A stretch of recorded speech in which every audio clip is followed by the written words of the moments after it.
China on Thursday condemned a new Indo-Pacific security alliance between the United States, Britain, and Australia, dubbed Aukus, which would provide Australia with the technology and capability to deploy nuclear-powered submarines. Aukus, it sounds strange and all these acronyms, but it's a good one. China's foreign ministry said the three countries were, quote, severely damaging regional peace and stability, intensifying an arms race, and damaging international nuclear non-proliferation efforts.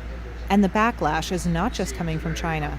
France lost its own submarine deal with Australia as a result of the U.S. deal. French Foreign Minister Jean-Yves Le Drian called the plans brutal and unpredictable and accused Biden of stabbing France in the back and acting like his predecessor, Donald Trump. On Thursday, White House Press Secretary Jen Psaki pushed back.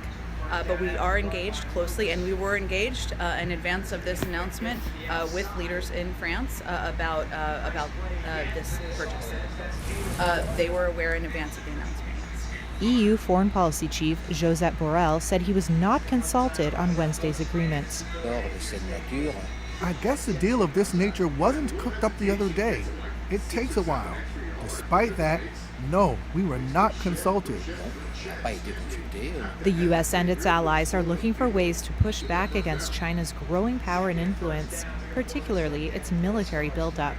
U.S. Defense Secretary Lloyd Austin on Thursday said the pact was about more than just countering China. This morning we had a robust discussion across the full range of those security interests to include terrorism, climate change, and the increasingly contested security environment in the Indo-Pacific. We spoke in detail about China's destabilizing activities and Beijing's efforts to coerce and intimidate other countries, contrary to established rules and norms.